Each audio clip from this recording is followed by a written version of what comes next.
Let's bring in Fox News chief political anchor and special report anchor and executive editor Bret Baier. So great to see you this morning, Bret. You know, Jennifer just reported on that story in the Washington Post about whether or not the Saudi Arabia was influential in sort of pushing this this strike to begin with. But however true or untrue that story is, it's safe to say that that Iran has spectacularly miscalculated the reaction of their allies or not their allies, but their neighbors in the Middle East and how they would respond to all of this. Oh, 100%. Good morning. I think that the Gulf Arab allies are allies, and you're talking about UAE, Saudi Arabia, you're talking about Qatar, Oman, even you can get to Kuwait. They have all been hit pretty hard with multiple strikes from Iran since this started. They were privately behind the effort, publicly putting out distancing statements, as they often do. But since the attacks, it has stiffened the spine of the Gulf Arab allies. In fact, the UAE just put out that their air defenses dealt with 165 ballistic missiles, 2 cruise missiles, and 541 drones since the start of this operation. They have put most of those down, but some of them, as we've seen, have hit civilian areas, including a hotel. Well, that has given the GCC, the Gulf states, really this backbone to stand firm and say an attack of one of us is an attack on all of us, and they're standing with the U.S. and Israel. You know, I love having you on, Bret, because we've been talking all morning with Trey and with Jennifer, sort of getting the facts on the ground. But having you on gives us an opportunity to talk a little bit about the politics around this, because, as you know, many Democrats opposing this war, Republicans a little divided, actually. A lot of young people opposed to this war. I want to ask you first, how important is it that President Trump keep to this parameter that he gave in his statement that this will last a few weeks, keeping it short? How important is that to him politically, especially ahead of the midterms? But also, could there be a case to be made for those who are war weary, like myself, to say, look, maybe if we accomplish this and we get rid of this threat that's been causing a lot of problems in the Middle East, maybe this is our chance to finally, once and for all, complete that pivot to our own hemisphere and not have to worry so much about what's going in the Middle East. If that's the case, politically, that could be a good case to be made, correct? Yes, definitely. It's a great framing. I think if you look at this regime, it has been a horrific regime for decades. And that's part of the message the president delivered in that 8-minute address when he started these strikes. They've had and done really horrific things to Americans, to the Middle East, to the world for a long, long time.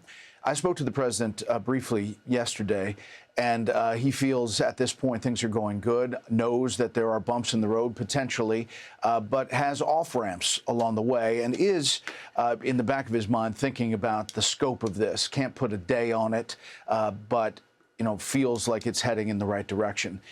It takes a big moment to make the decision that he made. Yeah.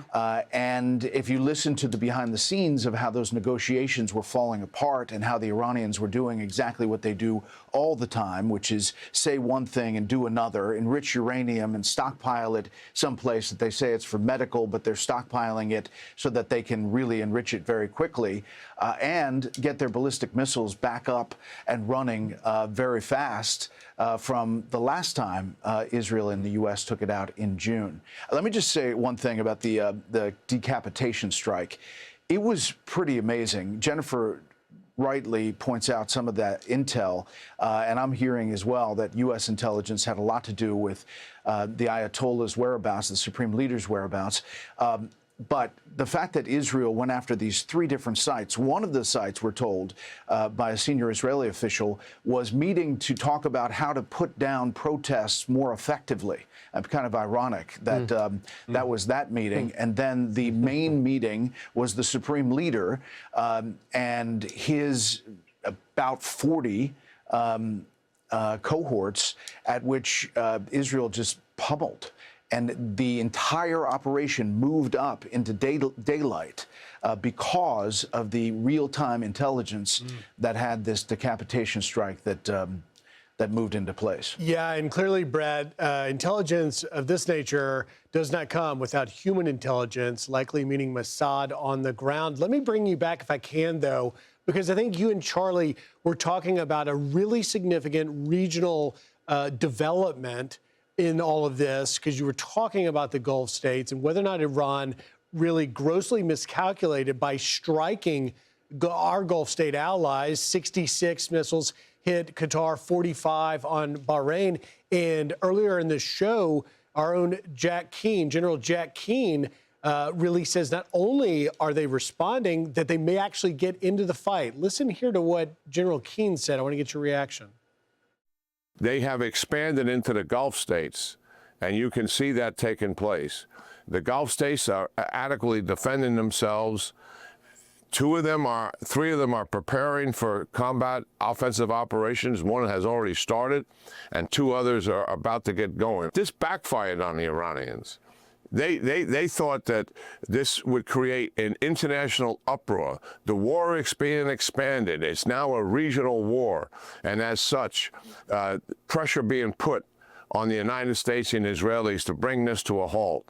The Gulf states are responding. They're adequately defending themselves. But they are frustrated with the Iranians. They publicly were supporting the Iranians and resisting the strike. Hopefully, they've learned a big lesson here from the Iranians.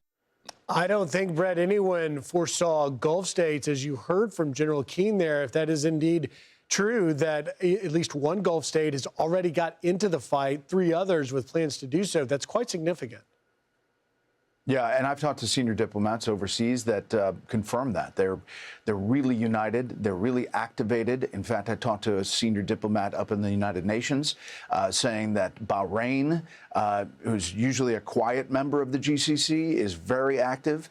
So is UAE, Saudi Arabia. They're all united because of what they saw in response from Iran. So you're right. It's a horrible miscalculation by Iran, and it enables it to not just be Iran versus the Zionists and the U.S. It is their Arab neighbors that are a part of this, saying this regime has made the wrong calculation for years. You know, I'm often reminded, and especially the last 24 or 48 hours, of a pretty extraordinary interview that you did with MBS in the summer before the October 7th attacks, in which he expressed to you the interest of Saudi Arabia to normalize relations and actually, as I think President Trump has said, come out of the chaos and find commerce. There's so much more that's going on behind the scenes right now along those lines that is reshaping the Middle East as the way we have all known it for our entire lives, as being this unstable place where there's always a war going on. Do you see that when you kind of put it in that larger perspective? Obviously, things got derailed by October 7th. But do you see those things coming back into focus and Saudi Arabia and these other countries saying, you know what, we're going to normalize relations and actually make money here? Yeah, Charlie, it's a great question. That interview was at the end of September 2023 with the Crown Prince, MBS, in which he said, we're getting closer every day to normalization. And, the camera turned off, and essentially he said, no, really, we really are. And the next day, I did an interview with the Israeli Prime Minister after he saw the Crown Prince's interview on the sidelines of the UN, at which the Israeli Prime Minister said, we are getting closer every day. And in the words of a smart man in the Middle East, this could change the face of the Middle East. That was 7 days before October 7th. October 7th changed everything, the Hamas attack in Israel. It changed the entire dynamic. This, right now, potentially could change everything even further. And to your point, there is this wish and hunger to continue to do this normalization effort. And just as we're looking at the iceberg above the water, there's a giant iceberg below the water of negotiations that have been going on, particularly with the Trump administration, from the first to the second. Yeah, there's no question about it. This is a consequential time, and if this is contained and taken care of, as President Trump indicated in that speech, Bret, I think we're looking at the most consequential presidency in our lifetime, without a question. This is absolutely monumentous. Bret Baier, so great having you on this morning. Thanks, Thank Bret. you. Thank you, Bret. You bet. I'm Steve Ducey. I'm Brian Kilmeade. And I'm Ainsley Earhart. And click here to subscribe to the Fox News YouTube page to catch our hottest interviews and most compelling analysis.